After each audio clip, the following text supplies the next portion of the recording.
To the discourse. Exactly, Yes. Kingsley. And if you recall, that edition of the program also provided the information that of the 10 million electricity consumers collated between 2012 and December 2019, only 4.8 million are metered, leaving the rest, the 5.2 million, unmetered and several millions uncaptured as well. Well, that's the grave situation for the sector, as it were.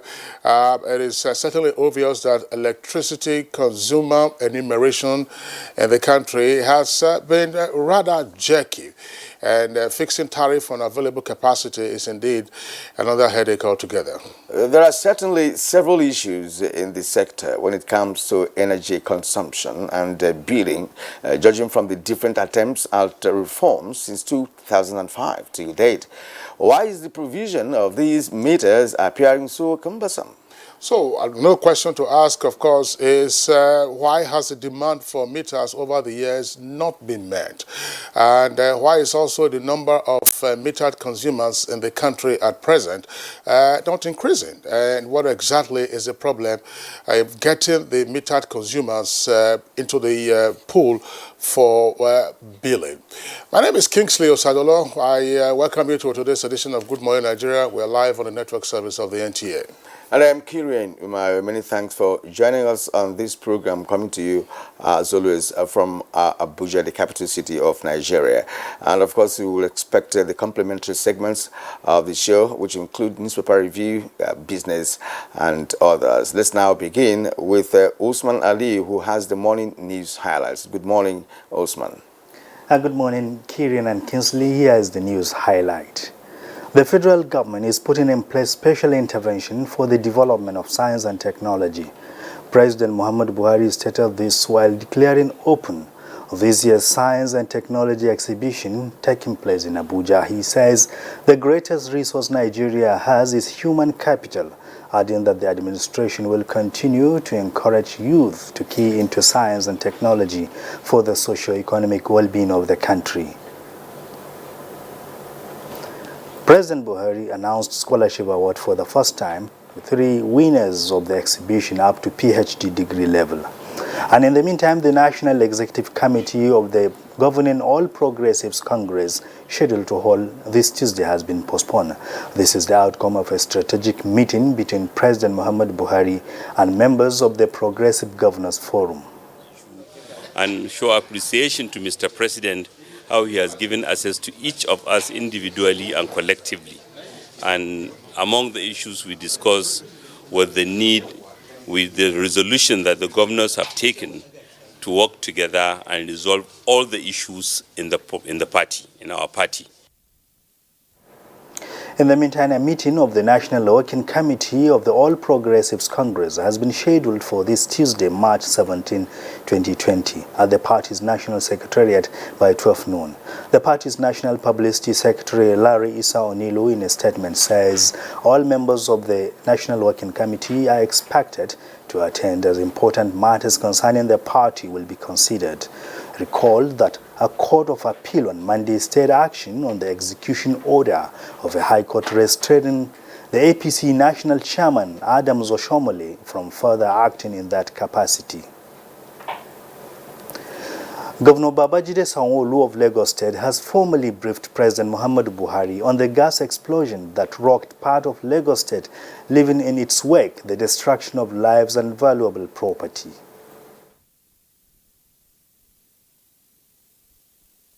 Say for a 2 billion fund that we believe might not speak to all of the things, but at least it will begin to speak to all of the immediate challenges. And the state government immediately have instructed that 250 million naira should be set aside and put into that fund. Before I left too, I had given instruction that Loma, Neighborhood Watch, and also LASEMA, they've immediately set in motion a cleaning up exercise, because we now need to begin to do restoration and restoration of the entire environment. So that, I imagine, had started. The Federal Ministry of Humanitarian Affairs, Disaster Management and Social Development has received with sadness the news of the oil pipeline explosion around Abule Ado in Amuadorf in local government area of Lagos State. which affected the residents of Ijegun, Ikotun, Abeda, Abuleado, Okota, Isheriolofin, Festag and satellite towns. On receiving the news of the explosion, the ministry, through its agency, the National Emergency Management Agency, activated the Lagos State Emergency Management Agency with a view to rendering any assistance and disaster management expertise that may be required. The ministry added that it is working with the relevant stakeholders to provide national guidelines on industrial disasters such as pipeline explosions and will carry out pipeline safety sensitization programs in communities through which pipeline pass. The Minister Sadi Omar Farouk sends her condolence to Lagos State government, families of the deceased, and all affected persons and organizations that have suffered from the one loss or another. The federal government has flagged off a national integrated medical outreach program in the FCT. Vice President Yemi Osinbajo at the occasion says the program is aimed at sustaining the country's strategy on immunization that has led to appreciable achievements and to further improve primary health care services in the country. The federal government is fully responsible for providing the required immunization, vaccines, in collaboration with our global partners to ensure consistent and sustainable availability of life-saving vaccines for all eligible children in Nigeria. The program's objectives are, amongst others, to reach underserved populations with basic medical and surgical services, to curtail the paralysis of circulating vaccine-derived poliovirus infections. And still on health, the increasing spread of the coronavirus pandemic in countries has prompted Nigeria to review the country's case definition. Sequel to that, 3 new countries comprising France, Germany and Spain have been added to the existing list of 5 high-risk countries with widespread community transmission. Minister of State for Health, Dr. Olorinumbe Mamora, announced this in Abuja when he updated the media on Nigeria's COVID-19 status as suspected case turned out negative in Enugu. We are training health workers from all states in stages. This has been completed in Lagos and Ogun, well, apparently for obvious reasons. I've heard even some of my old friends say, oh, the black man's gene is resistant. And so, COVID is not for us. Don't forget, some black men, even from Africa, even from Nigeria, they are dead. The Central Bank of Nigeria has announced 6 initial policy responses to combat the impact of COVID-19 on the economy. CBN Governor Godwin Emefiele says the first set of response was arrived at as a result of the CBN's understanding of the effect of the virus on the Nigerian people. The television stations in Nigeria, including the NTA, are now to pay for the forthcoming National Sports Festival, Edo 2020. This was contained in a statement issued by Chairman of the Marketing Subcommittee of the festival, Mike Itemuabo. This announcement is at the variance with the commitment made to the NTA by the Edo State Deputy Governor, Philip Shaibu, who doubles as the chairman of the local organizing committee. One thing is very clear. If NTA must pay to cover the games, NTA is out. And if NTA is out, 70 to 80% of Nigerians will not have the opportunity in sharing in the thrills of the festival. We are also thankful to the management of NTA to have accepted to also carry out their mandate, and we have agreed with NTA that they are going to be the host broadcaster of this event. And that's the news highlight. Good Morning Nigeria continues with Kingsley and Karian, but that will be after this break. Stay with us. Not so fast. Look, I'm tired. I want to check out of this country for greener pastures. Just calm down for a moment. Please sit down. Do you have a job where you're going to? No, but someone is arranging, Listen, Alinko. Checking out of this country without proper planning means one thing. Unimaginable begin. You know, I've been in the diaspora, but legitimately doing great things at home and abroad. As I've been saying, without the proper footing abroad, the risk is not worth it. Listen, Alinko, it's better to be home than be trapped abroad or even end up in prison.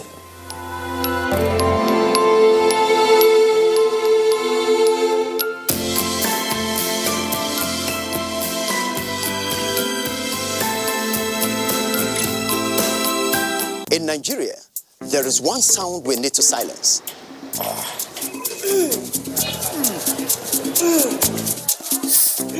So let's silence toothache before it starts with Oral-B All-Round Protection. Its advanced technology helps prevent both tooth holes and gum problems that can lead to tooth loss. It strengthens your teeth, giving them all-round protection. Because the only sound we really want to hear is that of our future. For healthier, stronger teeth in 1 week.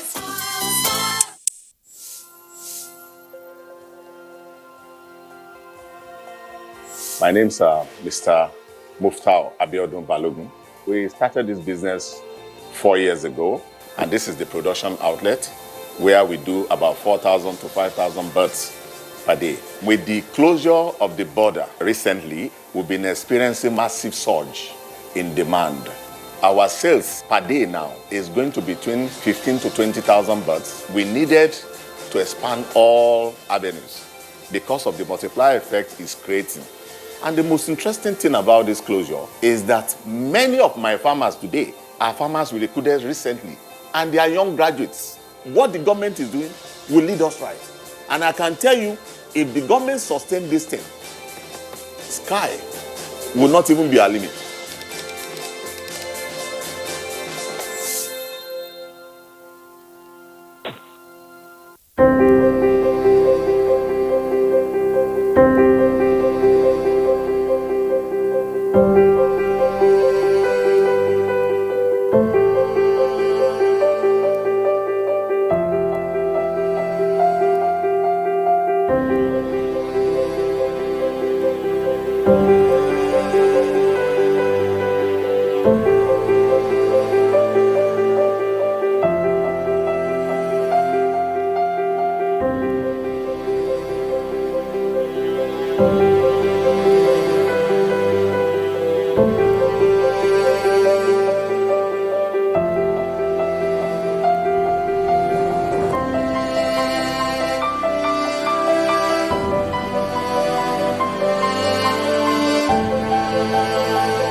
You're watching Good Morning Nigeria, and now time for business. The Central Bank of Nigeria has announced 6 initial policy responses to combat the impact of COVID-19 on the economy of the country. This and more on Business News with Abdulkarim Zurumi.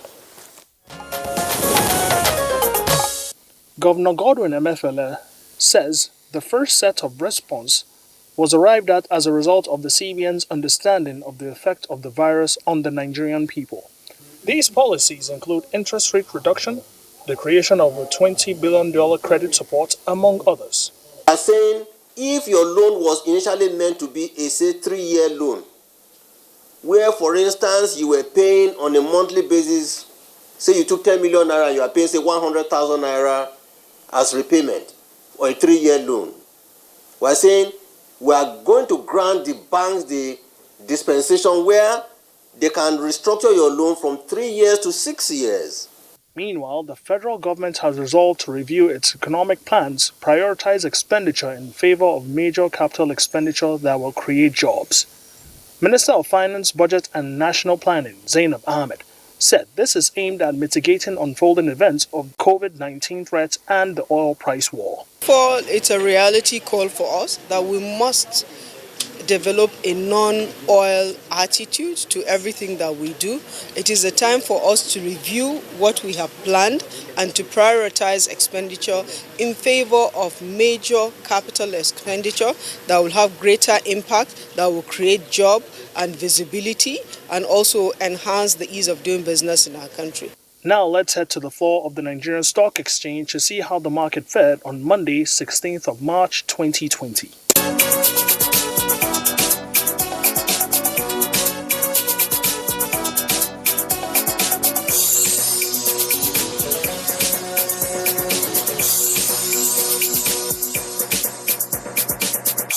With business news, Abdul Karim Zermi. Many thanks, Abdul Karim Zurmi, for the business package. Next for us is a review of some of today's newspapers.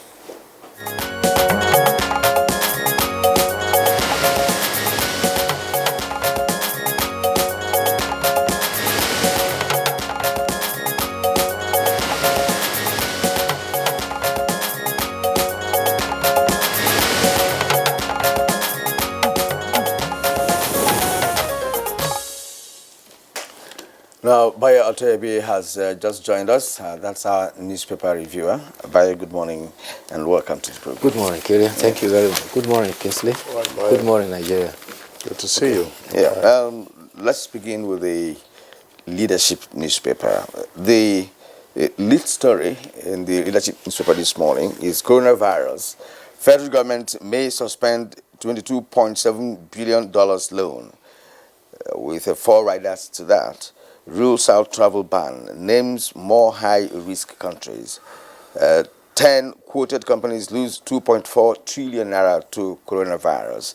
CBN announces 50 billion naira credit facility for affected businesses. 33 trillion debt stock not sustainable, that DMO. Now the PMB court save Oshomale with the rider APC governors suspend NEC meeting indefinitely. That story is on page 4. Actually, the lead story on the newspaper is detailed on page 4 of the newspaper. Now, at the bottom, we have NCDC sets up Bauchi Center for Lassa fever, kills district head. That's on page 11. Death toll from Lagos explosion hits 20. That's on page 13. Poor sleeping habit affects mental health. That's according to experts. You can read more on page 13 of Leadership newspaper. All right, we'll take a look at the Daily Sun newspaper. There's an earpiece there beside the nameplate, agony and tears as Lagos explosion death toll rises to 23. The story is in greater detail on page 38, but there are 2 riders to it. 3-year-old baby picked up from rubble, survives, and parents unconscious. 3-year-old baby picked up from rubble, survives, parents unconscious. Sanwo-Olu sets up 2 billion naira relief fund for victims. And there's a strip headline there that's immediately below the nameplate. It says, Buhari and Gbajabiamila meet over exclusion of Southeast from 22.7 billion naira loan and APC crisis. That's on page 39. APC, that's the kicker. Buhari intervenes and Shomole bounces back. Appeal court reinstates chairman. President approves indefinite postponement of NEC meeting. Fayemi, El-Rufai, Bello, and Buni absent at Peace Parley. And then right there at the bottom of the page, below the photograph showing the president at yesterday's event, which took place in Abuja, is COVID-19. Nigerian doctor dies in Canada. The federal government inaugurates task force and OK screening of passengers from Germany, France, and Spain. That's page 39. Executive and National Assembly clash over rising national debt as PDP goes to court. That's page 37. Court orders Olodi Shakin and Buretai to produce army personnel in Wadume case. That's page 4. JAMB releases results of 157,000 candidates. Page 3. Well, let's start with the update in Lagos. 2 other bodies have been recovered, bringing the death toll in the Lagos explosion to about 20. Governor Babajide Sanwo-Olu was at the State House to brief President Muhammadu Buhari, and in the interim, he has set up a committee headed by the Deputy Governor to actually inquire and find out what led to the explosion. In the meantime, a relief fund of 2 billion has been established by the Lagos State government. Lagos State has provided a seed money of 250 million to kickstart it. The governor says, I'm not interested in the speculation about the cost. That is why we have set up a committee to find out. And for now, all we are appealing to publicly spirited people is to help us provide succor for those who are victims. Meanwhile, lessons will have to be learned from what happened, particularly in the area of right-of-way for utility facilities, power, water, gas, petroleum, as related to settlement and construction. If that is taken into consideration, we will save ourselves such peril in no distant future. Well, the cause of such explosions is always known. It's vandalism. It's an after effect of vandalism, because they vandalize a pipe. You know, they may not have the technical know-how to refix it. You know, after piercing and getting what they want. My view is that there should be more precautionary measures, you know, in terms of security of those pipelines, because they are well located for people to appreciate where they are. And that's why these two lumps keep attacking these lines. And I don't know, because it's not up to 3 or 4 months ago that we had a similar issue in Lagos. So why has it repeated itself this time around? You know, so it's becoming a worrisome situation, you know, for not just Lagos State, but for Nigerians, you know, who reside in Lagos. Well, there is instances of pipe vandalization. There are instances of also gas sales in residential areas. Now, until the investigation that the Lagos State government has set up, the panel, comes out with actually what were the indices that led to this last explosion, we will be talking in the area of speculation. But the pointers are to the fact that it's a combination of gas and petroleum pipeline. All of them are incendiary, inflammable content that actually led to this conflagration. On the face of it, because if you take a look at the level of development in that area, I mean, it's not a hidden area, it's a built-up area. You can, on the face of it, without prejudice to what the inquiry will reveal, you can virtually eliminate pipeline vandalism.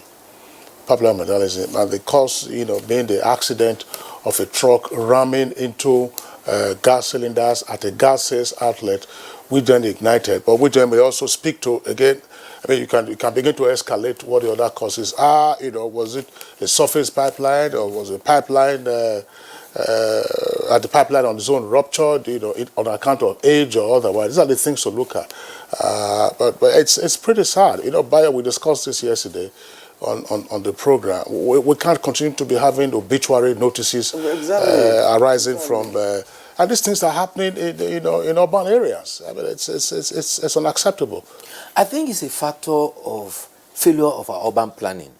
Most often than not, rather than make provision for utility services and safe way for incendiary products like gas and petroleum products, people tend to build indiscriminately anywhere. We have the tendency to build before we even think about the rules for the area. Therefore, buildings will spring up, then we start thinking of rules to maneuver within the spaces between buildings. And that is what is causing all this. Urban planning, I think, is part of it. Yes, it's a big challenge. You find people who are selling gas cylinders inside the high-density areas in the cities. Even some streets that people know is a street where, you know, there are, you know, events and activities, or even human movement. You know, you'll find the gas cylinder shops around the area. And if anything happens, of course, well, nobody prays for that. But if it happens, then the Lagos saga will be repeated. So, as a matter of fact, it's about security, it's about planning, you know, urban planning, you know, because some cities in this country actually are not properly planned with respect to who does what, when, where are residential areas, where are the business areas, you know, where can you now do business, you know, that has to do with gas or petrol. In fact, petrol stations are now on the streets. petrol stations are built on the streets, and I wonder why. You see, residential areas, you just see one petrol station sandwiched between two residential areas. You see a filling station there. Precisely. Now let's go into the development in the All Progressive Congress. Yeah, I'm sorry, Bayo, before we leave this, there's another point to make. I'm sure urban planners will also worry about this, but it has more to do with the utility infrastructure that we have in the country. Gas pipelines were laid in Lagos, some years ago, to supply gas to big factories where they could now generate their own power. There were signs planted along the route of the gas pipelines. I remember when these things were being laid, indicating, oh, this is a gas pipeline. But over time, some of those signs have themselves been accidented and virtually taken away. So tomorrow you say, fine, we want to have street lights again on this particular axis. Are you with me? The contractor comes. The contractor probably has no indication as to what is underneath. Subsurface. Namely gas pipelines. So they come with, typically we come with diggers and all kinds of things, and then before you know it, you have. Well, I was talking about what the Court of Appeal ruled yesterday. It's granted a stay of execution. You go on the decision by Justice Danlami Senchi, which through an interlocutory injunction restrained Comrade Adams Oshiomhole for acting as chairman of the All Progressive Congress. The three justices, led by Justice Abubakar Detiyaya, advised politicians and political parties to endeavor to solve their problems internally before running to the court. And it will also surprise you. At a federal high court sitting at Maitama, Justice Samira Bature also granted an interlocutory order allowing the acting secretary of the All Progressive Congress to continue as acting chairman pending the outcome. I suppose now that with the decision of the Court of Appeal being a superior court, it will overtake that. Yeah. But politicians need to be very careful. You recall that just in the last 2 weeks, there was first the interlocutory order from the Justice Senchi in Jabi, and the week later, there was another interim order from a federal high court in Kano restraining the APC as far back as in the Esako local government area where Comrade Adams Oshiomhole comes from. And the advice from the Court of Appeal is very instructive. Apparently, politicians are clogging the courts with some of these cases which are very, very unnecessary. Exactly, very unnecessary. And sometimes an undue abuse of court processes. Exactly, because even the court in Kano, which has a equal jurisdiction with that of the court in Abuja, to have come up with a decision that's at variance, with the constitution in Abuja, that worried, many of us and lawyers as to high court. Is there any difference in terms of jurisdiction over an issue and ruling against each other? To us, I don't think it's right. I don't think it's right. Well, I mean, the matters will continue to go on. But just, one reminder to us. I mean, Bayo and Kyria, we were all around during the Second Republic, from 1979 until that republic collapsed on the 31st of December, 1983. Yes. Did we see this kind of behavior, amongst political parties or operators of political parties?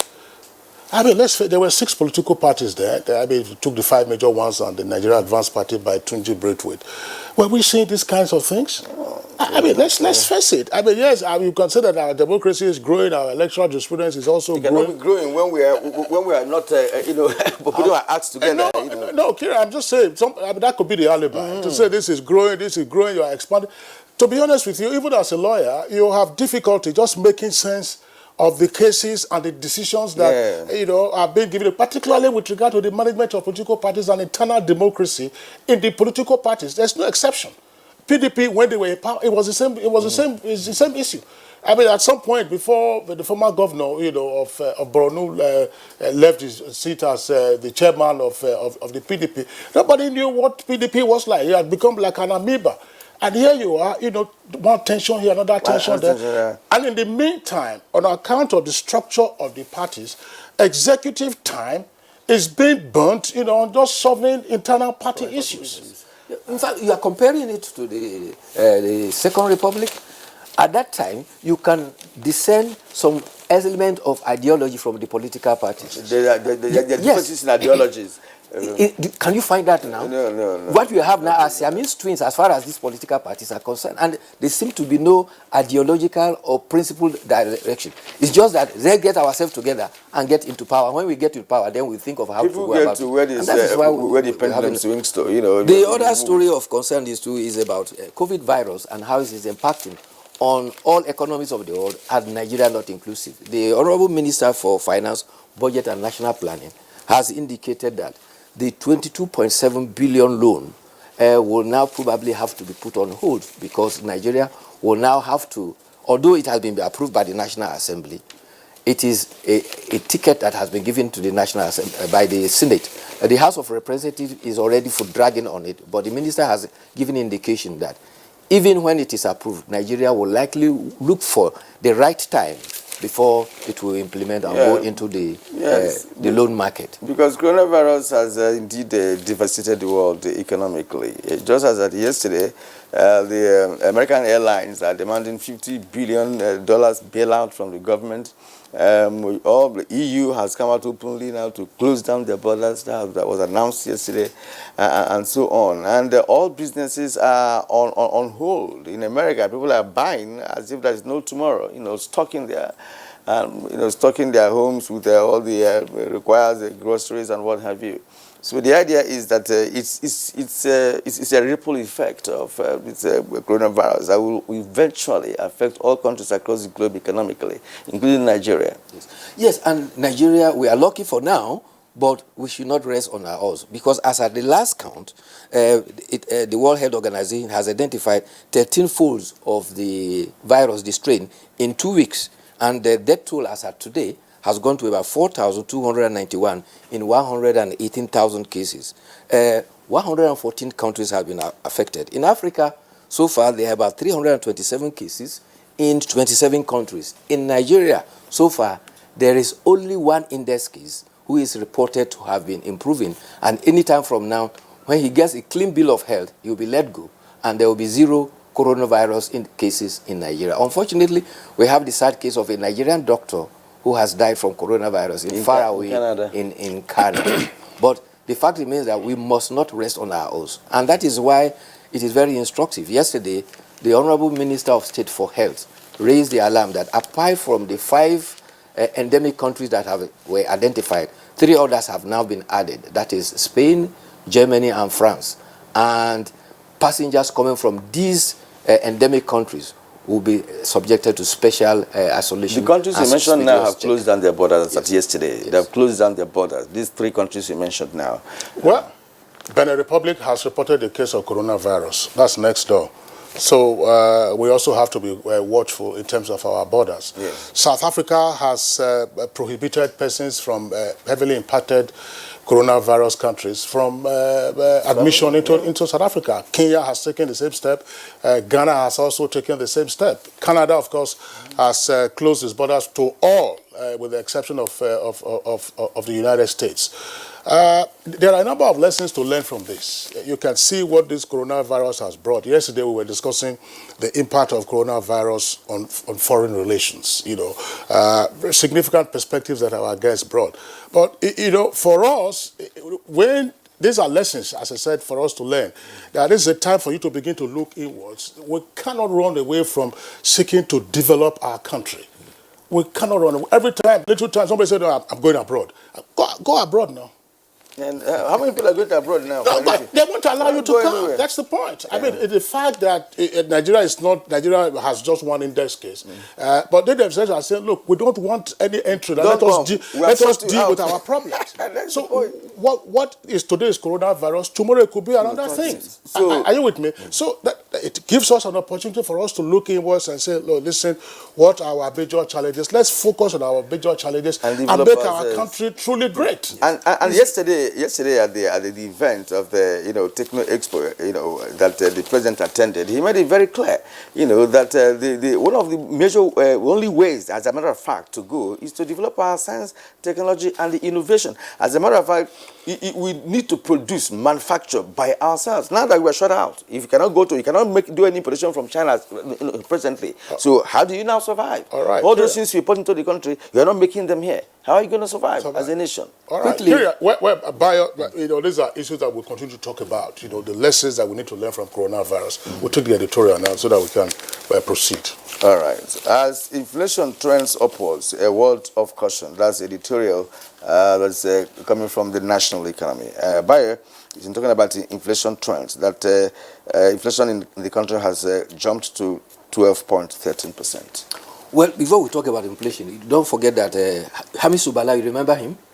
That was the man who was arrested, and in the process of him being rescued, 3 policemen were killed. He's otherwise known as Wadume.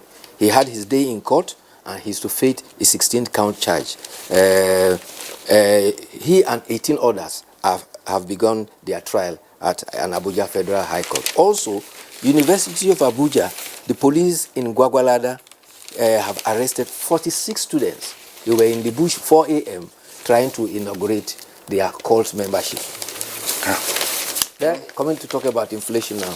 Inflation is when you have money chasing after few goods. The tendency is that cost of those goods will go high. And in the situation that we are now, our borders are closed. If goods that we require are not produced locally, the tendency is that there will be few goods, and the competition for the few goods would engender inflation. Inflation, until recently, had been progressively declining over the past 3 to 4 years. It started from about 13% and was declining up to about 9.8% before it now started climbing up to about 12.8%. It means that we need to look at the impetuses we put in place that have succeeded in checking inflation. Otherwise, with the challenges we are having now, coronavirus adding more salt to the injury of the economic challenges, the tendency is that inflation will also go up. It means we must put all our hands on deck to fight inflation. Okay, Bayo Chebe, thank you for being around. We'll see you again tomorrow. Thank you too. All right, it's Good Morning Nigeria, live on the network service of the NTA. We're taking a short break now. When we return, we're talking about the prolonged delays in supplying electricity meters. Nigeria is our country, and it's the only country we have. Irrespective of religion, tribe, the heroes of our past did their best to take Nigeria to where it is today. It will be unfortunate, I repeat, unfortunate, absolutely, if we don't keep Nigeria intact. We must put our differences behind. We must let everybody know that human beings cannot live together without some differences. But at the end of the day, our country is Nigerian. It must always come first. Get ready for the Unity Challenge reality TV show. Coming soon.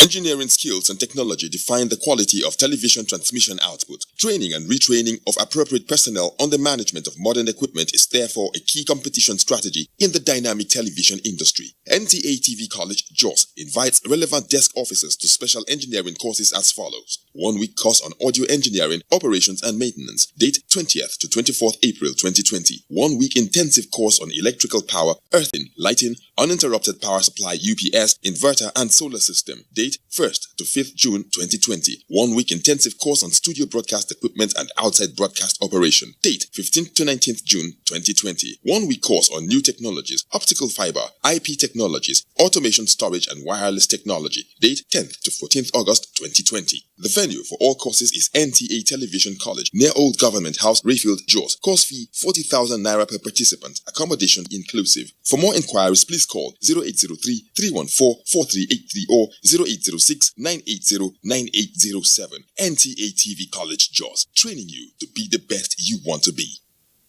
Cadbury Hot Chocolate 3-in-1, a delicious combination of rich cocoa and wholesome goodness of milk. Just add hot water to get an instant chocolatey treat. Cadbury Hot Chocolate 3-in-1. Just add hot water. Available in stores at 18 naira. Some of the girls were having difficulties in their academics. And they now decided to ask us to help out. And we've decided to teach them other things, other skills. To invest in a woman is really to invest in a nation, because the women really are the heart of the family.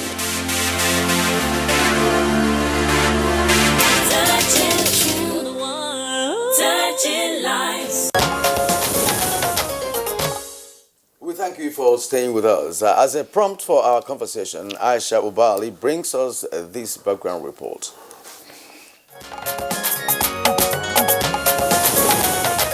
The history of electricity metering in Nigeria is as old as the history of electricity development in the country. The production and delivery of electricity to consumers on a commercial basis began as far back as 1896. Electricity generation and distribution were largely decentralized until 1951, when the Electricity Corporation of Nigeria (ECN) was established as a central body responsible for electricity supply. The National Electricity Power Authority then carried out its primary functions of generation, transmission, distribution, and marketing of electricity in Nigeria. This persisted until 2006, when NEPA was unbundled into 18 companies in line with the Power Sector Reform Program of the Federal Government of Nigeria. The implementation of Power Sector Reform Act of 2005 and the unbundling of PHCN involved the process of procurement and deployment of metering systems. However, some form of autonomy has been achieved, as the distribution companies can now procure and install meters independently. The innovation was to check issues of overbilling and other related matters. Customers were, however, happy since the introduction of the prepayment metering system. Ironically, this development has its own challenges. Since the innovation, observers believe the absence of competent local meter manufacturers was considered a critical element that accounted for the delay in meter procurement. Nobody gave it to me. I asked for the prepaid meter, and they are requesting for money from me. So I should pay, 35,000 naira before they will give me prepay. But now there used to be a way that they get the money out from what people are paying. From the service, they get it in the form of those service charges they get. But now you're asking somebody to come and pay 25,000 naira to get the meter. No, it's bad. 35,000, 50 something like that naira till today. I've not seen it. I have a prepaid meter, and recently I was given a bill, an estimated billing of about 43,000 naira. Well, we've applied, and I think the few times we've gone to the office when we applied, they did respond. They told us, come today, come tomorrow, which we did. So the thing is just so discouraging. Some of us don't even make effort to go. Because people that have tried before, we have not seen them with it. While many are anticipating a quick resolution to the challenge, the solution from all indications lies in proactive measures by stakeholders in the industry.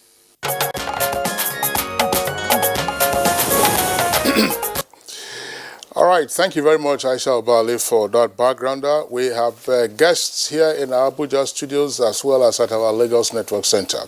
Let's begin by introducing our two guests in Lagos. First, we'd like to welcome the Chief Executive Officer of New Hampshire Capital Limited, manufacturers of prepaid electricity meters. Odion Omofoma is one of our guests in the studios. Can we see them on the screen right now?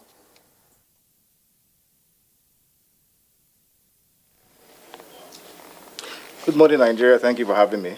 Okay, that's Odion Omofoma of New Hampshire. Then we also have with him in the studios there the company secretary of MOMAS, the manufacturers of prepaid electricity meters as well. Yahaya, Double Yahaya, pleasure to have you with us on Good Morning Nigeria.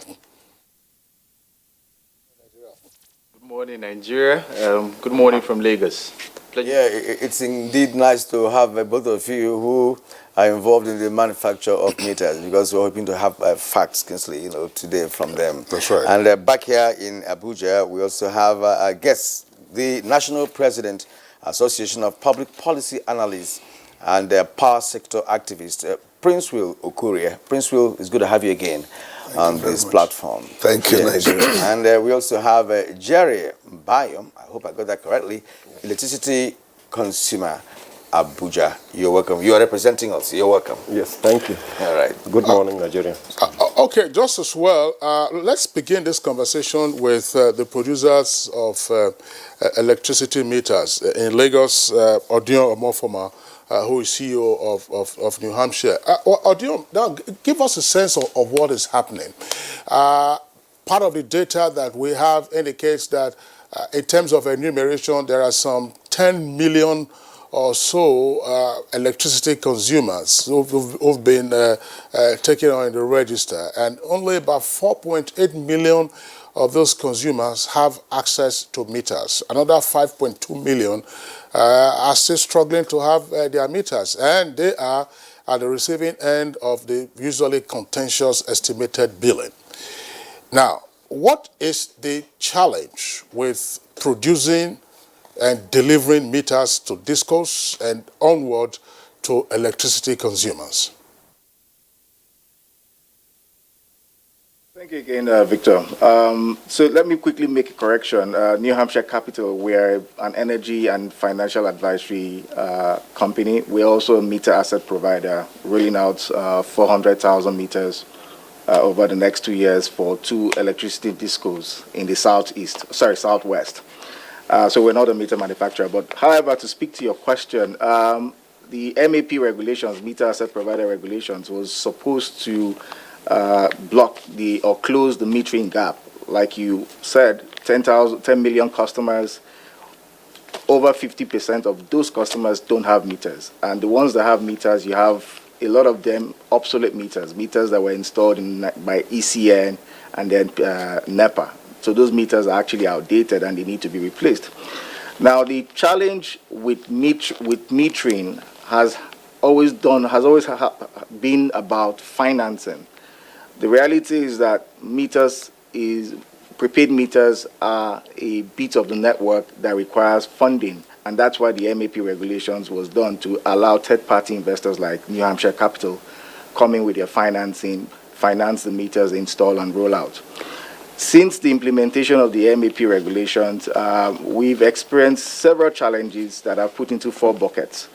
The first bucket of challenge is the regulatory challenge. I'll speak to that very soon. The second, physical challenges that we have. The third, technical challenges. And then the fourth, the traditional challenges that you would have or you would anticipate going into such a massive rollout of meters. In terms of the regulatory challenge, you've had an issue where the regulator, in its wisdom, has fixed or capped the price of meters across the country. So the meters cost the same whether in Lagos or in Sokoto or in Yola. However, the cost of installing these meters actually vary from these locations, primarily due to logistics. But that's one bit of the puzzle. The other bit is that MAPs are supposed to bring in their financing to finance these meters, and customers who can pay will pay over a period of time. So the MAP is a financing scheme for the sector. So the cost of capital is also a critical issue there that needs to be considered. The second bit of it is the fiscal challenges that we have, and one primary issue that has distorted the rollout has been the increment of the duties on prepaid meters. It moved from 10% to 45%. That's a 350% increase. Now, let me say this. Every single meter in this country is imported, both the meters that are fully assembled and the meters that are assembled locally. Meter manufacturing, at best, is meter assembly, where components are put together and then rolled out. There's also value creation here. That's not so, but the most important thing is that these meters are subjected to import duties, and we've seen that to the 350% markup. The third part of it is the high cost of financing. We also have issues in terms of the availability of long-term funding. Now, that said, if there's financing, long-term financing in the sector, right, we see a lot of MAPs closing out these metering gaps in the next 2 years. It's a play on financing. Once you get that right, meters will come out as easily as is anticipated by the regulation. All right, thank you.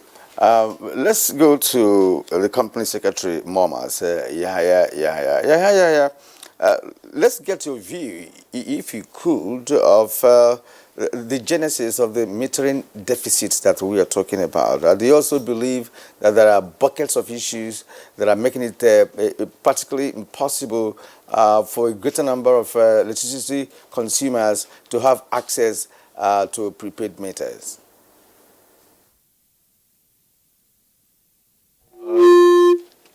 Thank you very much. Just like my colleague, Mr. Odion, said here, there are a lot of issues that plague the meter asset provider regulation. But in essence, it's that it's a new regulation, it's a policy, and the regulator has introduced it to test the market, particularly to close the metering gap. At MOMA's MEMCOR, we're actually meter manufacturers. For me, particularly, one thing that resonates is that the regulator had actually capped the sale of electricity meters of the DISCO at about 37,000 and 67,000 naira. But what you've found is that the DISCOs, on the other hand, and it remains the mandate of the distributions company, according to Section 32 and 76 of the Power Sector Reform Act, to actually meter its customers. So you find the DISCOs giving a certain specification of meters that is going to meet their peculiar challenges on their distribution network and franchise. So we have a situation whereby, to put metaphorically, the regulator has capped the sale of meter for the price of a Toyota, and the distribution companies have asked for a Mercedes. This is very difficult for businessmen to be able to meet the expectations of the distribution companies at the very stifled price of the regulator. But other than that, there's the issue of the logistics as well, which is the cost of installation and deployment of this meter is an all-inclusive cost. So the 37,000 and the 67,000 is an all-inclusive cost. Now, where we're coming from, that the cost of mobilizing manpower in Lagos is different from the cost of mobilizing manpower in Yola or in a remote place like maybe Kotonkarifi or all the small villages. So these are some of the challenges. And we've also attended some stakeholder engagements meeting where we've seen other maps come, and many of them have complained about the strain and the difficulty of being able to attract financing. Particularly financing to be able to do business with the cost of high interest rates, borrowing from the Nigerian commercial market. Just quite recently as well, there's been a very high import rate, about 40% at the ports before you can bring in electricity meters. But I think that also speaks to one end, that perhaps we should look inwards. And most of the meter asset providers perhaps should speak to meter manufacturing capacity, because at the moment, for example, we have an installed capacity of about 30 million meters on one shift daily. So in a year, we're able to roll out hundreds and hundreds of meters. So within the time specified by NEC, as a single entity, we're able to close the metering gap. So it's our challenges exist, but we shouldn't overflock them. It's a new policy that has been introduced by NEC. Of course, there will be some bottlenecks. It won't be smooth sailing, but together we must continue to respond with enabling policies that will make sure that the implementation comes alive. Well, gentlemen, I want to stay with you still in Lagos, and I would like you to clarify the point made by Odion Omofoma. He says that there are no meter manufacturers in Nigeria, and that the best we have is meter assembly. Clarify that in the first instance. And second point will also be about how many meter assembly plants or meter manufacturing plants do we have in Nigeria today? In aggregate, how many meters get rolled off their assembly line or their manufacturing line each year? Okay, thank you very much. I was hoping I will be able to give some clarification. Manufacturing actually has stages, and to mirror what my brother Mr. Odion said, I think when he met assembly, he was talking about SKD. which is whereby you find a situation whereby people import different components and then they assemble them in their manufactory, in their factory. For us at Momos, it's a little different. We actually are original equipment manufacturers. So the software and hardware is proudly Nigerian by Nigerians. We're one of the few countries in Africa whereby we do not have a single expatriate in our employment. And we have been able to manufacture electricity meters which have been accepted by Power internationally. So I must say with all humility that we are original equipment manufacturers at MEMCOL, and there is an active capacity to be able to close the metering gap. There are also other electricity meter manufacturers. Many assemblers. I think others are also working on their original equipment solutions. I think give or take we have about 3 or 4 that I am aware of. Although there are others, very little units, which should also be encouraged, because it's those little units, just like in China, it's those little units that grew up to be multinational companies that send meters across the world now. So we do have an active and installed capacity of manufacturers in Nigeria. We do. All right, thank you for that clarification. I'm with you because I respect Nigerians who are involved in local manufacture, because that's the only way forward. And in this connection, we're talking about meters. I used to think that, look, if it's not imported, then we were in trouble. Let's return to Odion in Lagos. Odion, you pointed some factors that are militating against closing the metering deficit in Nigeria. You talked about regulatory challenge. So we talked about funding, also traditional challenge, as you put it. Now, when we talk about 36,000 naira for perhaps a one-phase meter and 67,000 naira, I can assure you that in the 2 places that I live, in Abuja and Enugu, I have my prepaid meters and I paid for it. Now, when you talk about funding, the Nigerians seem to be prepared to pay for these meters if they get to them. And when you raise funding as an issue, one begins to wonder what should be the responsibility of DISCOs. And why is it becoming impossible for people to have access? And now we have heard from Yahya that they can do it, they can close the gap. So what's your take? I think the issue about the MAP regulations is to pretty much introduce third parties to provide funding into the market.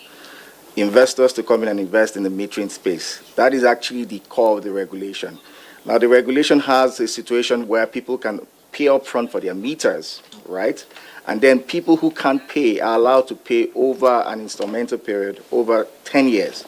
Now, that makes it flexible for people to decide what the capacity can do. It's also important to state that the MAP regulations is not unique to Nigeria. That's the way the metering sector globally is going. It's already implemented in the UK and Australia as well, where third parties come in and fund the metering gap. Now, the issue about funding is not so much about people being able to pay for the meters. It's about the capital, the cost that the regulators fix for the meters being sufficient to cover the cost of actually getting the meters to consumers, right? So that's actually the core of the funding issue. So if you're going to bring the true cost of metering, put it out there plain and for people to look at, then it's important that investors should be able to realize the investments that they put into the sector. I also would like to say that there's actually, I'm a believer in buy Nigeria to grow Nigeria. So we actually seen a lot of MAPs now start to look at the manufacturing or assembly side of things. Hopefully that will bring down the cost of metering as time goes on. And the last point I'd like to say is that the MAP isn't a failed regulation by any standard. It is just starting. MAPs have 3 years to close the metering gap. We're talking about 6-7 million meters that have to be rolled out over a 2-3 year period. And it's just the start of it. And once we get past these teething issues in terms of fiscal policies where levies, duty payments are jacked up without recourse to what is obtainable, I think we will see a lot of rollouts. As we speak, there are close to 300,000 meters trapped at the port. The port congestion is a big issue where meters have been trapped since November. Some maps can't clear their meters. So those are the fiscal issues that we must look at so that we can get meters across as fast as possible. Thank you very much. All right, John, thanks a lot. You were talking about closing the metering gap. To say in the next 3 years you can roll out about 6 million or so, which will now be excess. But don't forget, new houses are being built. You're having new persons or young persons who are moving into their own homes, and so the demand is going to be expanded. It's as if the current enumeration figure of about 10 million is static. Of course, assuming the enumeration was comprehensive in the past, you will, of course, expect some growth over the next 2-3 years. But your points are noted, and we'll return to you, gentlemen, subsequently in Lagos. Prince Will Okore, you've listened to those who are involved in the meter assets provision scheme, but what's your reaction to their explanation? Honestly, I get worried. The way issues revolving around the privatization of the power sector are being handled does not really prove that our country is serious in this sector. Sorry, I might sound like being pessimistic. But if you look at it, even the 10 million meters you're talking about, or 6 million meters you're talking about, how many households? A country with almost 180 million persons, the households in Nigeria is not less than 36 million, or even 50 million. And then you're talking about 10 million meters. How many houses will have this meter? Now, if you look at it again, the meter issues we are talking about here is a sabotage of the privatization policy in the power sector. Because if you look at it, it's even a challenge to the anti-corruption policy of this government. Because meters, in fact, before any company would have gone into any activity in the electricity sector in this nation, the first thing would have been provision of meters. Because it is with the meter transparency, the principles of good governance. You talk about transparency, accountability, participation. Now, how will the consumer be sure that the money is being charged is what it is? Now, the enumeration on its own is faulty. Two, the people that are, this is not the first time. There was CAPME. Remember CAPME came on the other time. And I remember that when CAPME was implemented, it wasn't implemented in the whole of Southeast. It was not implemented. That CAPME was, you pay for the meter. And they say they'll be taking back the money from the bills you are paying. What made it fail? Now, has there been a review of what led to the failure of CAPME before MAP is brought on board? Now, is there a consultation with the consumers who are using these things? Is there consultation with the state and local governments? I'm not excited when certain policies are mentioned by NEC. In fact, I wonder why NEC is not in this setting. NEC should come and answer certain things. Because for it, you have 774 local government councils in this country. You have 36 states. And you're talking about 10 million meters. One state has about 4 to 5 million persons. And the houses in one state is not less than 3 million or 2 million. And then if you times it by 36, even if the houses in states are 2 million houses, times it by 36. And you are telling Nigerians that you're looking at producing 10 million or 6 million meters in a space of 2 years. How that means estimated billing will continue. Who even monitors this? Under CAPME, people paid. They couldn't get the meters. You will pay and wait and wait and wait. The meter wouldn't come. Now, the estimation, you find out that almost 85%, or even if not 90% of consumers are living on estimated billing. And you know that this is the only way you can track the distribution companies when they make claims of inadequate tariff. Because if you can have enumeration of the actual consumers that are metered, and you know how much they are paying, you will understand what is happening. Now look at the issue of financing he's complaining about. Look at all the money that federal government has put into these discos. What stops the CBN making meter production and a subhead for financing? And then this will be manufactured in Nigeria. What stops NEMSA, that is in charge of this metering, from having a national conference on metering and then get the consumers to come and say their views? Because these prices you are fixing, NEC is fixing prices without consultation with the consumers. Now, when you fix this price now, we need to look at, with 37 naira or whatever, 37,000, how many Nigerian consumers can pay? The vulnerable groups, remember that even in other countries, there are vulnerable consumers who are not even charged. But here now, even the vulnerable and non-vulnerable are paying. How many persons will be able to pay? What is the average salary of a civil servant who is living in a home? If he removes 37 or 36,000 to buy meter, and this meter is not his property, this meter is supposed to be the property of the distribution company. And there was a performance agreement signed at the initial stage when these distribution companies took over. But the question we need to ask is there no need to enforce the laws guiding this sector? Is this sector one sector that there is no law and nobody can enforce the law? Is it a sector that the governors of the states do not seem to feel they have responsibility over their citizens, who are these consumers? Is it something that the local government council chairmen don't have responsibility over their citizens? Whereas we are still told that security and welfare of the citizen is the primary purpose of government. Now, with what is happening now, how can the citizens be productive? And then when you are talking about anti-corruption, and organizations that have been given license to operate in the country are evading everything that will bring about transparency and accountability. Meters are the only source of transparency and accountability in that sector. Because with it, you don't know what you are paying for. All right.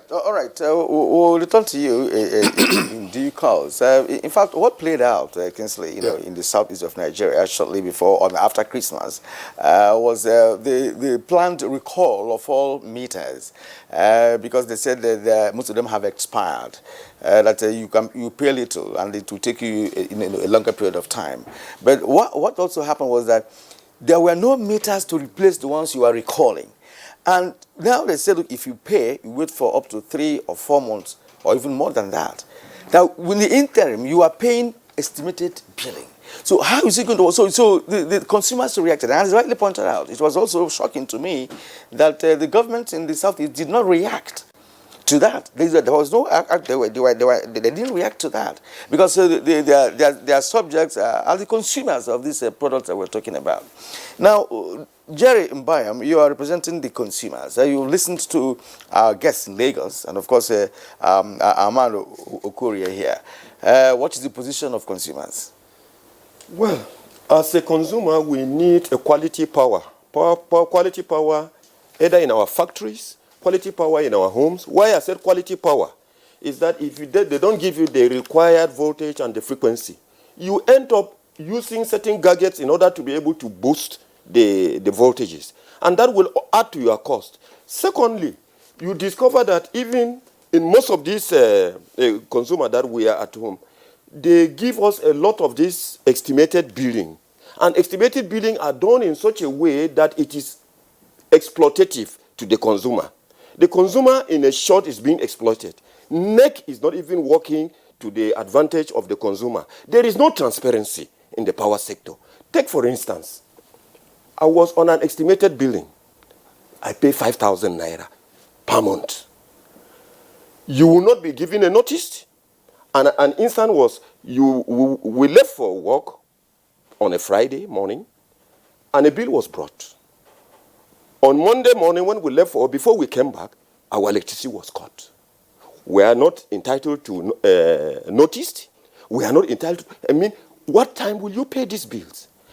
Also, I have discovered that even the estimated bills is daylight robbery. Why? I just purchased a meter on the 28th, on the 23rd of December. I discovered that by the 20 units in it was able to take care of January. On the 28th of January, that 20 unit expired. I now had to vent for 5,000 naira. As I speak to you now, the whole of February, I'm now in March, I have only consumed 60 units. That's a single phase meter? It's a single phase meter. I've only consumed 60 units. Imagine, I used to pay, that means virtually in a month, I consume just about 40. Because at the end of February, I just consume about 40 units. And 40 units, if you are to multiply, you are to convert it, it's just about 1,000 naira. Now NEC came up and said an unmetered consumer should pay 1,800. That converts to close to about 78 units. That still, to me, is far above what some of our consumers, estimated consumers, are consuming. So, to us, estimated billing is not the way to go because there is no transparency. We want to pay for the meter. As far as consumers are concerned, bring out the meter, we are ready to pay. So that they install it for us. If there is no power in the system, fine, we stay. When there is power in the system, we consume the power. That is our take. Sorry. All right, Jerry, thanks a lot. Let's return to Lagos. Yahaya and Odion Omofoma. Omofoma, you earlier indicated the bouquet of challenges that the meter providers face: regulatory, fiscal, cost of capital, and technical. I just want us to probably just reduce this for our own understanding. I mean, some of our viewers.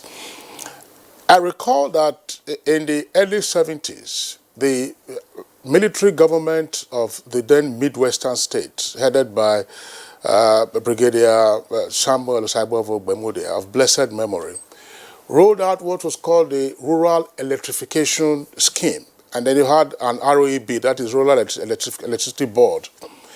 And in rural areas where electricity was being provided, the houses in those areas that were out of the city were provided with meters. And these meters, you had to feed in a coin. At that time, if you know, 1 kobo was very valuable. 3 pence was also very valuable. Or 3 kobo, or 10 kobo, or 25 kobo was a lot of money. It was called the dollar coin then. And there were no complaints. If the power came 12 hours a day and you fed your own meter, you will have light. If you didn't feed your own meter, you will not have light. Why is it that 40, almost 50 years later, we are still just grappling with the issue of providing meters as though we are looking for nuclear warheads, or to use the analogy of Yahaya, it's as if you want to supply a Mercedes-Benz, to electricity consumers. What is the problem? Why can't we overcome some of these issues despite the challenges that you have indicated? Victor, interestingly, my father worked for the RAB in the 70s, so it's interesting you mention it. But let's in the days of the RAB, metering basically was providing electricity and metering services, the duty of the ECN or NEPA as it then evolved. And then that was backed by budgetary allocations that was sufficient enough to fund these assets. You talked about the late Bemudia having to fund meters using the state budget as well through the REB. What has happened now is that meters have evolved, and also the cost of providing electricity has also evolved into a much more transparent process where people should know what they consume. The challenge we're having today with metering is that over time, since the days of Brigadier Bemudia, nobody has really invested in metering, such that the metering gap actually grew. There was a time in the late 2007s, where the federal government came up with the national prepaid meter scheme, and that literally flopped. CAPME came on board again, and then CAPME pretty much was badly managed by the parties that should manage it. The other thing to talk about is that metering technology has changed. So in the days of Samuel Bemudia, you had very analog meters. Interestingly, some of those meters are still on the network. I don't know if they are still reliable, but they are still on the network. Clearly, anybody that has those meters on your network will need to change those meters at some point in time because you're losing energy. But now you have advanced metering systems that have software. Yahya talked about Momas developing a Nigerian software. That is capital cost that at that point in time didn't really exist. The third part is the fact that what is the exchange rate? So those meters were not made in Nigeria. They were imported. But guess what? The Naira was stronger. Today, we have a Naira that exchanges for $1 at almost 370. So those are the things that have made metering look like you're searching for nuclear issues. But the biggest challenge is the fact that we had a metering gap prior to privatization. Having done privatization, we've had a situation whereby the cost of metering was not properly factored into the tariff. That is actually what the MAP regulation is supposed to do. Remove metering as an element of the tariff, make metering cost transparent, and then pass it to the customers who actually pay for everything anyway. But this time around, it's a lot more transparent. So I think it's important that we give this time. Let me just quickly mention something. The consumer advocate talked about not being able to have certain Nigerians not being able to afford meters. That's the unique thing about the MAP regulation. The MAP regulation allows for those who can pay upfront for their meters to pay. You want meters today, pay. However, it will take you time, 10 working days to get it, subject to meters being in the warehouse. And then for the customers who cannot pay, they have up to 10 years to spread out their payment, and they pay an interest rate over time. So the MAP regulations takes care of both classes of customers, those who can pay and those who can't pay. But the most important thing is that the MAP, the MAP itself, pretty much brings up the capital upfront to bring the meters from Mamas or from China or wherever is getting the meters, put it in the warehouse so that when you pay, the meters are rolled out. It is that logistics end that we're currently having a bit of constraint. And once we solve that constraint on the logistics, meters will roll out as and when they should roll out. Okay, well, you people went memory lane, to bring up about what meter was like in the 70s and thereabout. And you call it analog, yes, and I'm happy you say you still see it on the internet. That's showing that the analog nature of it does not make it dysfunctional. But what you need to do is, because technology is progressive, you develop new concepts by every other day, and you can make progress with that. And I'm so glad to know that in Nigeria meter is produced. And I want to talk to once again. What is the relationship between your company and discos? Are you talking with them? Are they engaging you as a local manufacturer when it comes to the issue of supply of meters? Are they complaining? Because of course this funding, which has become a very thematic area that has a foot to go. Everybody talks about funding. NEC talks about funding, and disco the same thing, and what have you. And the thing has actually made the entire process look as if it's not serious, according to what Korea told us a short while ago. So how are you relating with the discos? Are they engaging you? Are you doing business with them? Are they requesting for your product to be circulated in Nigeria? And if they do, and perhaps it's not working, what are the reasons for that? Okay, thank you very much for that. Let me borrow the language of the judiciary, which is that align with the submissions of my learned brother, Mr. Odion. Just to add to that, before I come to your question, is that, see, the power sector is a very sensitive issue, and it will continue to be until the average consumer is able to switch on their switch and then they have bulb. Whatever rhetorics, whatever efforts that are being made in the background, or whatever the challenges are, it will never be enough. It will never be enough justification until the average Nigerian is able to switch on their light at every single time and get uninterrupted, stable, and quality power supply. But what we have is that we are going through a teething period, and the challenges in the sector are reducing because the regulator and market participants are introducing new policies. With the analog meter that you mentioned that should be deployed, it's things, the sophistication of the electricity market has really changed. We're not dealing with where the distribution companies now rely so much on their data. We're working with a lot of smart metering systems. We have, right now, we don't use coins. We have vending management systems. We have aggregators. We have banks that are involved. Tokens are generated. There are vendors that sell it. So all of this has to be married. And in the course of of consummating this marriage, we meet a lot of challenges which industry stakeholders and the regulators continue to prefer innovative challenges that meet the peculiarity of these challenges. It's never going to be a quick fix. If you're traveling from Lagos to Maiduguri, I think by the time you get to Abuja, we have recorded a milestone. So I think gradually, we are going to get there. And I can assure you that the regulator is committed. And many policies that the regulators make sometimes are misinterpreted. There is nothing you can do that is perfect. But what it is that you can always offer a solution, a proposition of a solution that meets a peculiar challenge that we are seeing at the very moment. The 1,800 cap on estimated billing was so as to discourage the distribution companies from using the old methodology of calculating the tariff and just giving people any estimated bill that they want.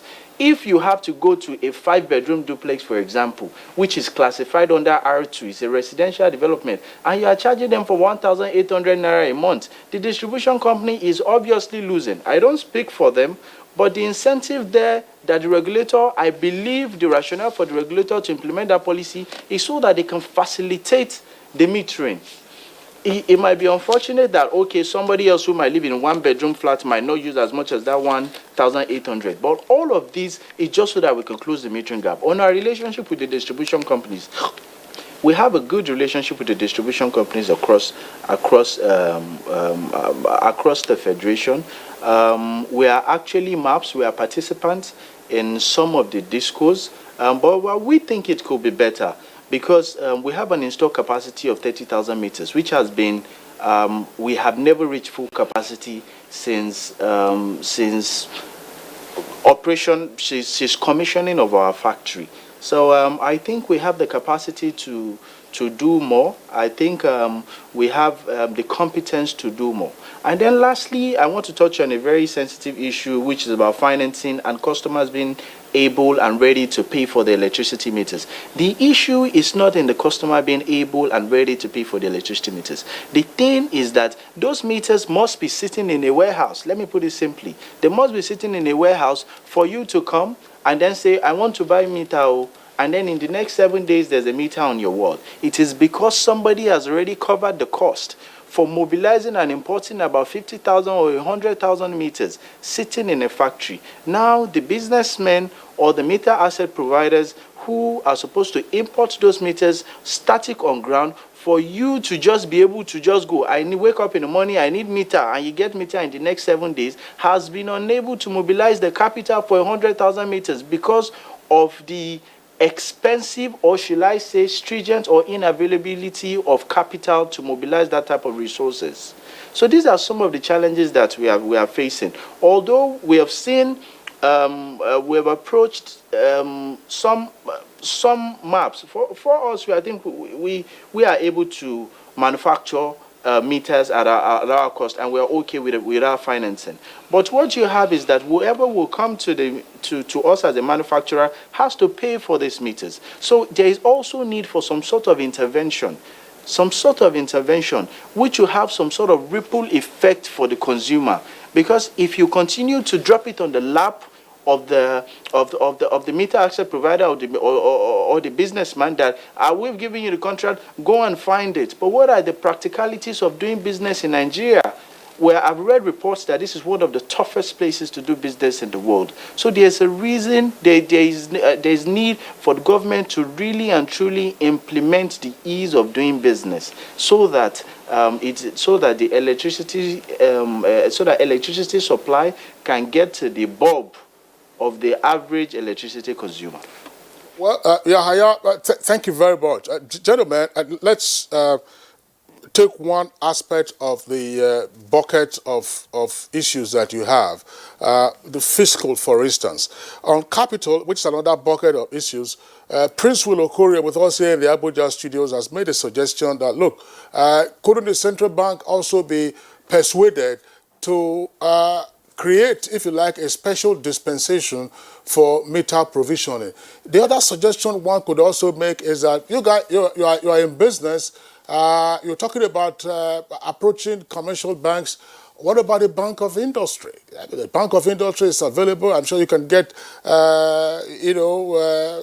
lower interest facilities for your business. But on the fiscal measure, and my question is going to Odion, and then you may also, also respond to this. Now, Odion, earlier you did say that there were some hundreds of thousands of meters lying at the ports on account of congestion. Congestion arising from a number of reasons, but also you touched on the import duty. It's been increased by some 250%. Here is the question to ask: to whom are you guys speaking? Because some time ago, the then Minister of Power, Works and Housing, Babatunde Raje Fashola, did complain at the time they were clearing some equipment relating to the value chain of the power sector, maybe for Transmission Company of Nigeria. They said those imports had been lying at the ports for so many years, uncleared. And then, of course, they got cleared, and then they took them, and I think they are installing them. To whom are you speaking now with regard to what is obviously, in your view, an oppressive import duty regime, and the fact that your meters, hundreds of thousands of them, are lying there? To whom are you speaking? Are you making any headway, assuming you are already speaking to some people?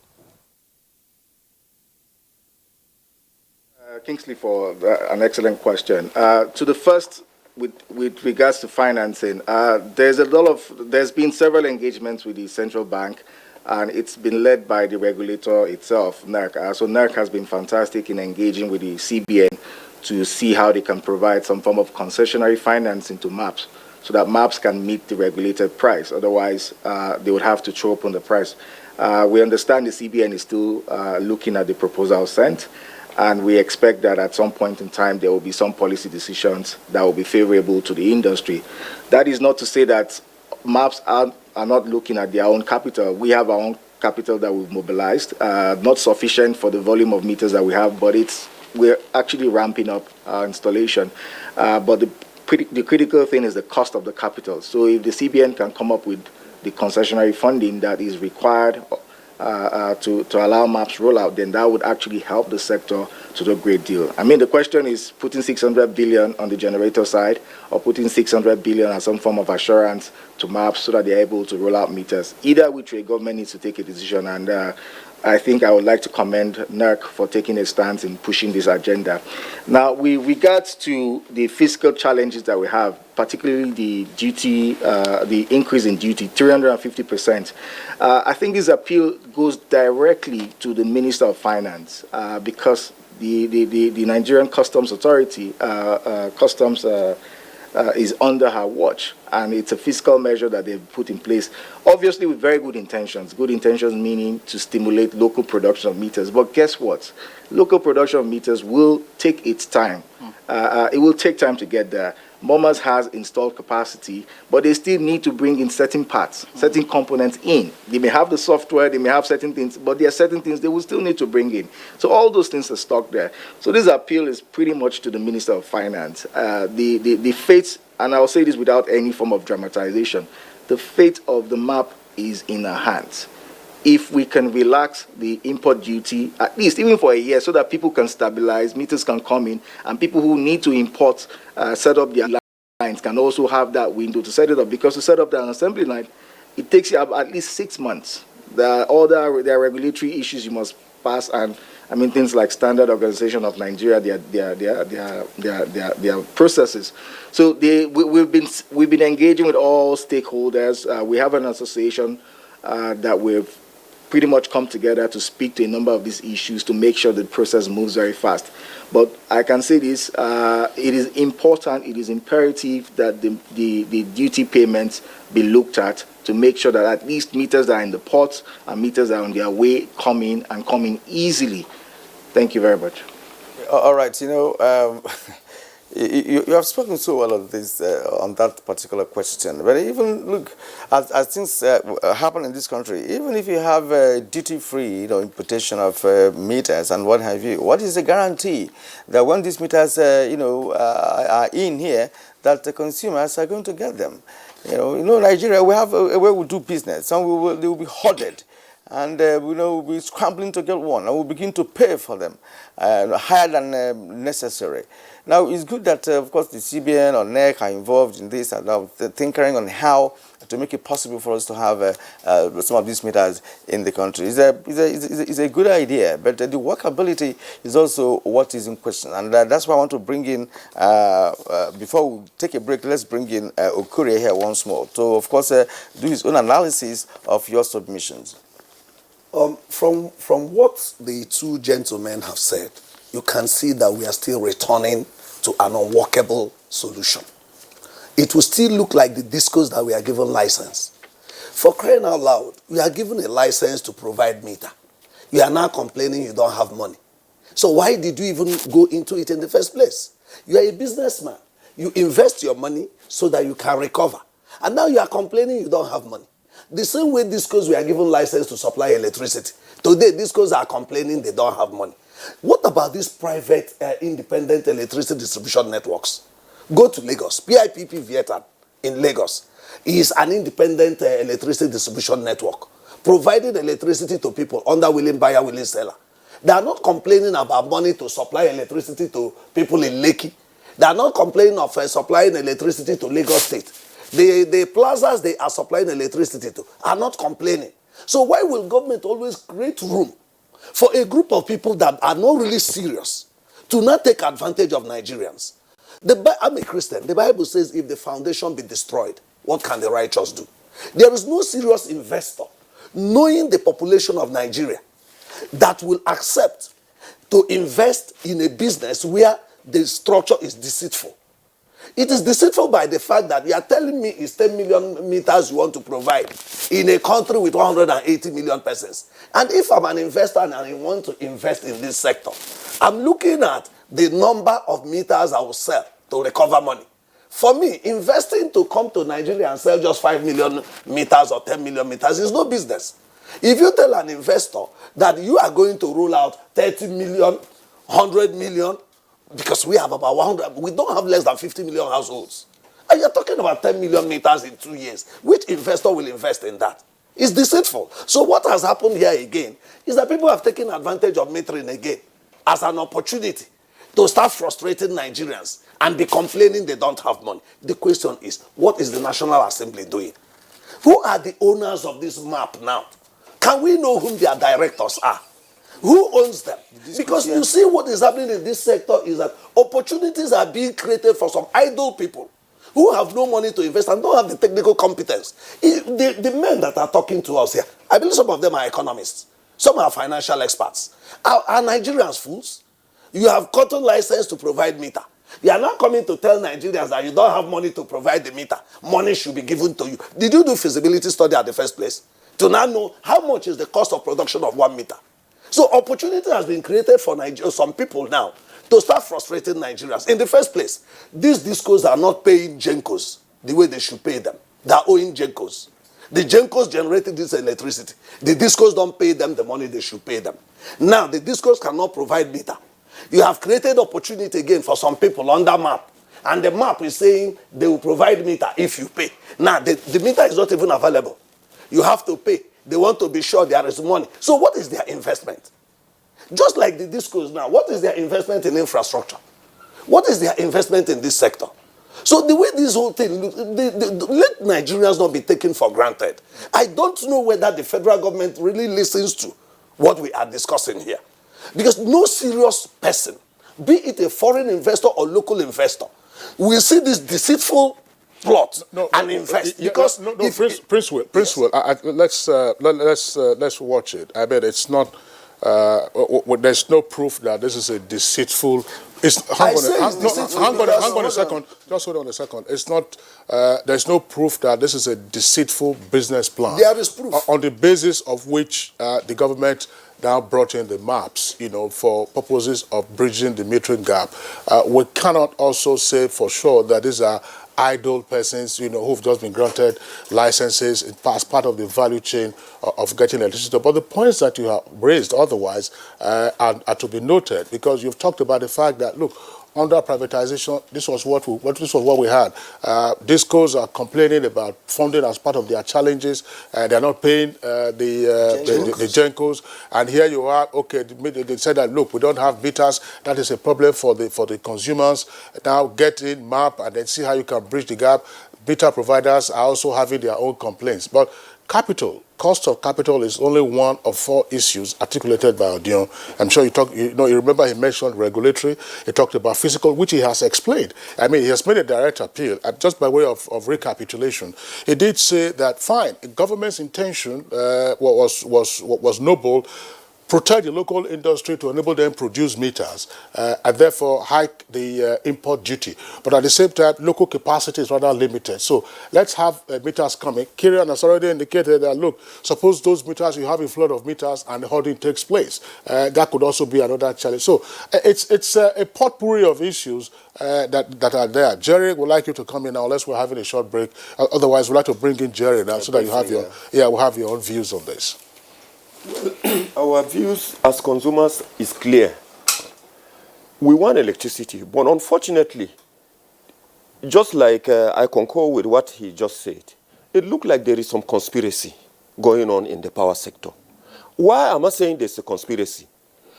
You discover that the Genco will say online we are producing about 7 or 8 megawatts of power, 1,000 megawatts of power. And on the other side, the discourse is just saying, if they only have 3,000 megawatts of power, then you start wondering, the discourse will not give you power until at such a time, maybe when they are going to disconnect, you will have power for 5 days non-stop. You start wondering, where are they getting that power within that 5 days that they supply to everybody? It clearly shows that there are some people who have made themselves to frustrate government intention to grow the economy. My take on this is this. If you are a disco, you knew the part you're supposed to play. You are a Genco, you knew the part you're supposed to play. Then you are the TCN, the transmission company. You know the part you're supposed to play. And if at any point, any of these people are not playing those parts, the regulatory commission, who is like the policeman, should sanction them immediately. What? Do they not have the power? My question is, do they not have the power to sanction any of these agencies? They should have the power. And if they have the power to sanction them, then we will get some sanity in the power sector. No, all right, thank you very much. Kingsley, there is a lacuna in the entire process. As you always say, in the entire process, because that's what has played out, Well, we'll take a short break. When we get back, we'll continue with the conversation. Do stay with us. My name is Yemi Adetunji, the COO downstream of NNPC. Ever since the closure of the borders, we have seen a marked reduction of about 10% in terms of the evacuation of what you call loadouts of PMS, which equates to about 6 million liters per day, essentially because of the border closure, because of certain aspects we've also done as NNPC, working with our sister organizations, sister agencies, Nigerian Customs, DPR, Federal Ministry of Petroleum Resources, and other agencies, and also what we call Operation White, which is an intervention we have put in place to trace and track every molecule of petroleum products as they arrive in country through the vessels, as they move through the depots, and as they are evacuated with trucks out of the depots.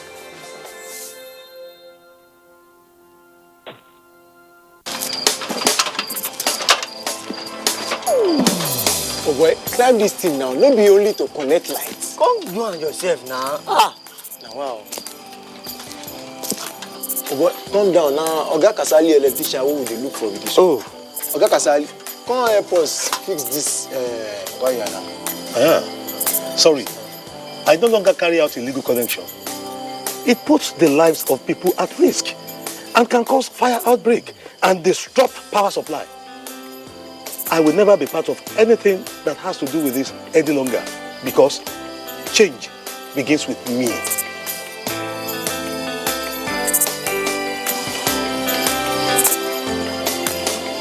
Oh boy, letting me talk makes sense. Oh boy, we could carry this ladder for me.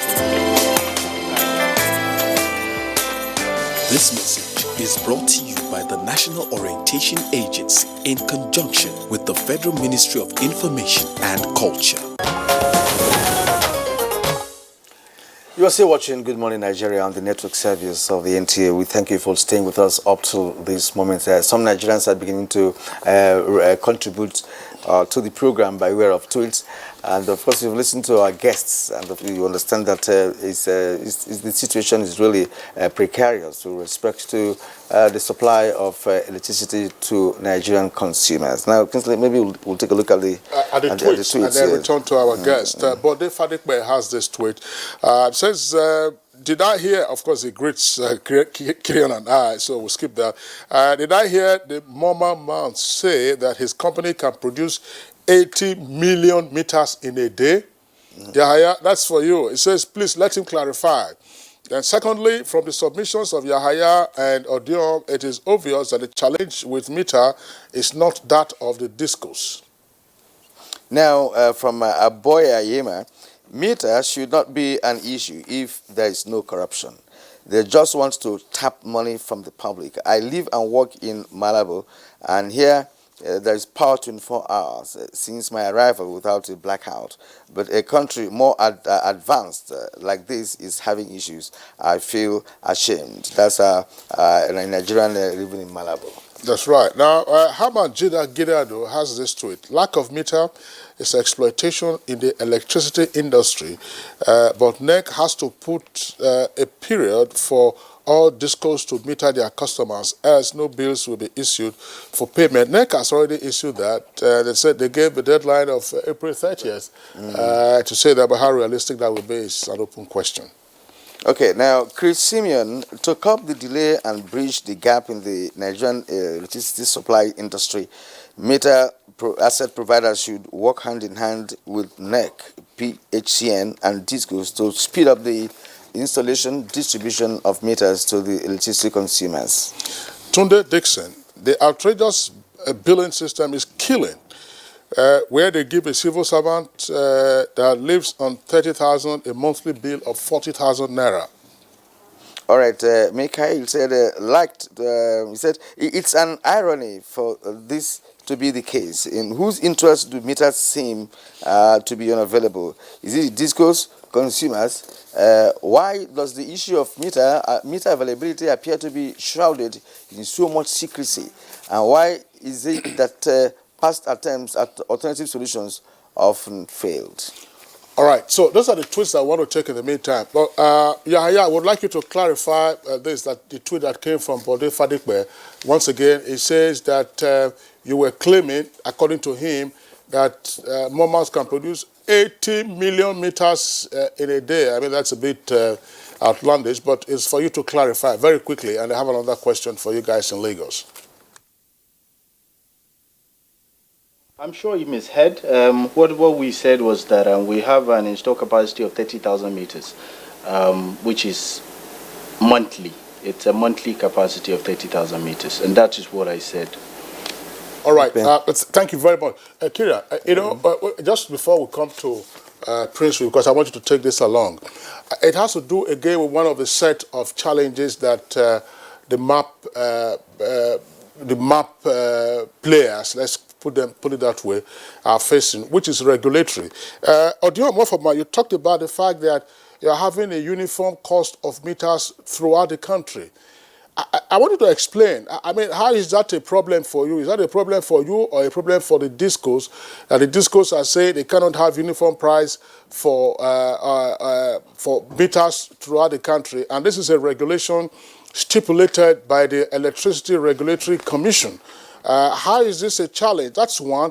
And then I was also wondering if you're having a uniform price, and by the way, as you very well know, petroleum products, refined petroleum products, in particular petrol, has a uniform price throughout the country. We then have the PEF, which is the Petroleum Equalization Fund that pays the bridging sum. Does NEC have any subvention to whoever, whether to you or to DISCO? Because I believe once you have provided your meters, that is no longer your business. So the DISCO to say to the extent that you are going to have a uniform price throughout the country, here is some subvention to you. But in fact, explain what you mean by having a uniform price for meters throughout the country and why that's a problem. Thank you very much. The issue with a uniform price is for one simple reason, not the meter cost itself. It is actually the cost of logistics. Actually, there's also the meter cost because every disco has different meter requirements. Some discos want Mercedes-Benz, some discos want just the simple type of meters that you can prepay on. But the single factor that should change the price of metering across discos is actually the cost of logistics moving it to the locations. Yaya spoke about it. The cost of logistics metering someone in Ikeja Electric is definitely different from the cost of metering somebody in Kaduna Electric, because you have to then move the meters up north, and there's a haulage cost. There's also the cost of labor as well. So by the time you play those two factors, you should see some graduation in prices. But however, the pricing of the meters, the uniform price isn't such a big issue. What is the critical issue is that it doesn't really reflect the true cost of providing the metering service. That is actually the point, because by the time you look at it, you have to finance the meters, the capital cost of the meters, the installation cost, the accessories that come with the meters as well, and then also the operating cost of those meters. So by the time you add all that, the cost as we have today may not be sufficient to cover that. But in any case, MAPs are very, very determined to make sure the MAP regulation works, because the MAP regulation, in my view, is an excellent piece of regulation by the regulator. There's something I really want to quickly clarify. Prince Will kept using the words deceitful, and we seem to be, it seems like there's a conspiracy in metering. Let me be very clear. Metering under the MAP regulation, the incentive to meter is high on the MAP, because you make no kobo, you make no naira until you put the meter on the man's wall. So no matter how much you've invested in the business, if the meter is not on the customer's wall, you do not make a penny, because the customers are paying into a lockbox that the MAPs cannot touch. So it's important to clarify this, that MAPs are definitely resolved to make sure that they roll out meters, because that's the only way they can realize their investment. It is different from the past metering schemes where government gave out contracts, and in some instance, in one particular instance, government went overseas, borrowed money via Eurobond, kept the $100 million aside, and till tomorrow no meters have been deployed. So I can understand the pessimism, but at the same time, the MAP regulation is very different, because it aligns incentives of the MAP, incentives of the discos, and also the customer's incentive into one single focus whereby meters can be rolled out. So it's important to make this point. MAP is the way to go. MAP is not a Nigerian thing. It is it operates in the UK, operates in Australia, and that's actually a financing tool to make sure that meters are rolled out as fast as possible. It's just the logistics we need to deal with. Okay, thank you. You said that MAP is operational elsewhere, in other climes. But what has baffled Nigerians over the years is that certain policies that worked elsewhere never worked in Nigeria. And that is why some people will bring in the elements of corruption into the entire process. And that is why it is not working. If MAP can work in the UK and in Australia or elsewhere, why can't it work in Nigeria? Already you are raising some vital issues that are making it impossible, for that to work. First, now we talked about a short while ago of haulage costs, of shifting or moving the meters when they arrive in Lagos to different parts of the country. And Kingsley started with petrol. Petrol, of course, is also hauled around the nation. It moves from Lagos to different parts of the country. Yes, there's uniformity in terms of price. So if you're talking about uniformity of price of meters that is going to differ because of haulage or because of then, it's another matter altogether.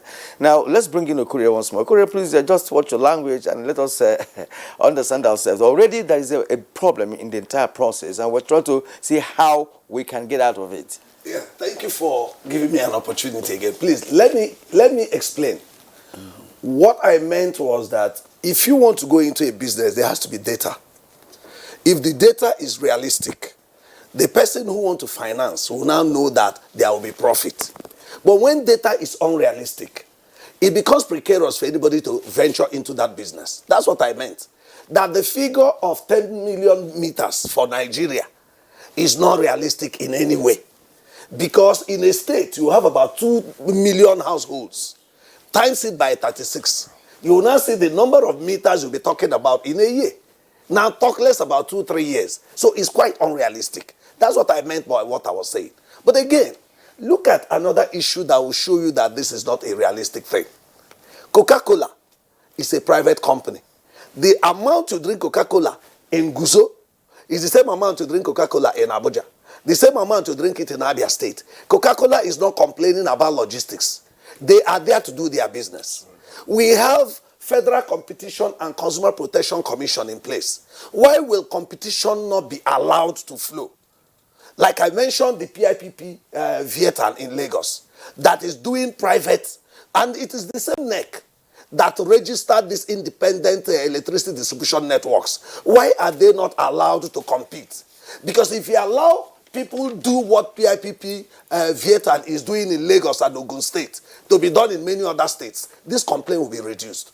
If the state governors can look at what the state government in Lagos is doing with PIPP Vietan, it will change. Now look at, for instance, our association now want to do something with Smidan on SME electricity consumer protection. The question now is, count the number of SME operators in Nigeria.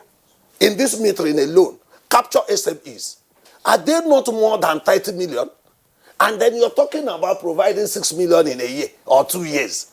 So it's quite unrealistic. Exactly. Now, having said that, I do believe strongly that excluding consumer groups and policy analysts from discussion on the way to move the power sector forward is the problem we have. If you look at it, sorry, sir. We're out of time. We're out of time. Prince Willow Korea, always loaded. We'd like to appreciate you for being with us. As a power sector activist, thanks for being with us this morning. Jerry Bayom, electricity consumer, we'd like to appreciate you for being here on the program. And in Lagos, we were joined by Company Secretary of MOMAS, the manufacturers of prepaid electricity meters, Yahaya and Odion Omofoma, who is the Chief Executive Officer of New Hampshire Capital Limited. Gentlemen, we appreciate you for your insights, and we do hope that going forward, as Yahaya gave the analogy, if you're going to Maiduguri from Lagos, now you are in Abuja, we hope that the journey continues on to Jos, and then from there, you sneak your way through Gombe, and then through Yobe, and then you are in Maiduguri. Gentlemen, thank you for being with us on Good Morning Nigeria today. Let's go over now to our sports desk.